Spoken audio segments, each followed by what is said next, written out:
How to master the Bulgarian split squat. This is a tricky exercise.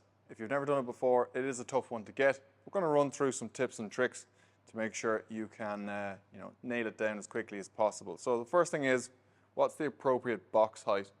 Well, firstly, you don't actually have to use a box. You can use a bench, or you could use actually a barbell if you want, if it's the right height.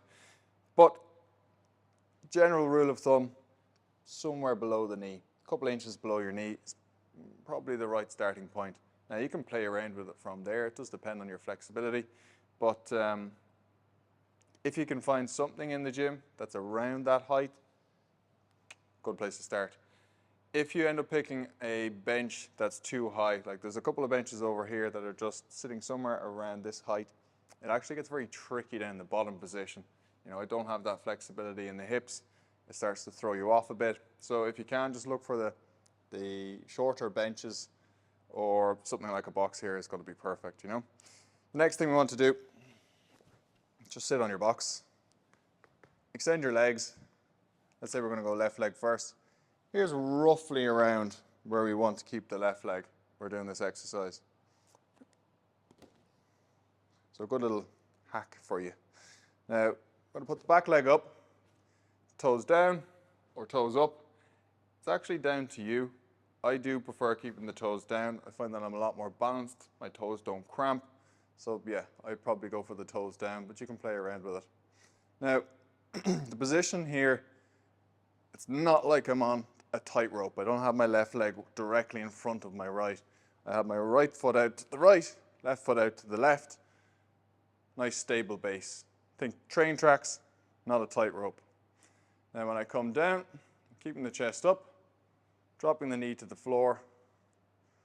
Maybe you can touch, maybe you're just shy.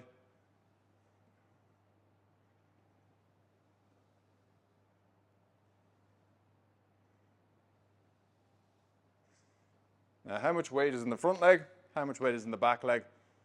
There's no exact number. Somewhere around 70% in the front leg, 30% in the back leg, or 80% in the front leg, 20% in the back leg. You don't want to let this leg just go completely floppy. You do want to press your toes into the bench or the box to create some stability and use that back leg as well. But we are prioritizing the leg that's out in front. Now obviously you can load this exercise up, pair of dumbbells in hand.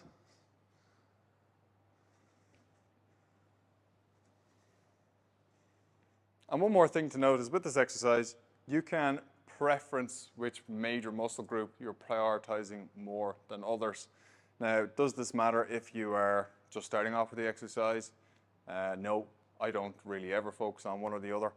But if you do, the option's there. We can focus a little bit more on the quad, or we can focus more on the glute. How you do that is in the setup. So if you keep a nice upright chest, you're getting a decent bend in the knee, above 90 degrees, you are focusing a little bit more on your quad, muscles in the front of your thigh.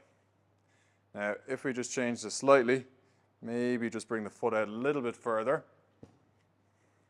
pivot at the hips, so I'm actually almost throwing my hips back a little bit. Chest is still nice and upright, but you can see that I'm more bent over here.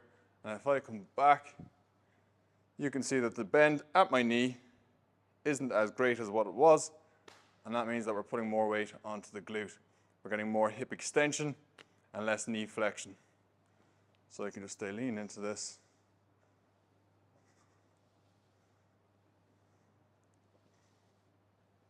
Whoa, job done.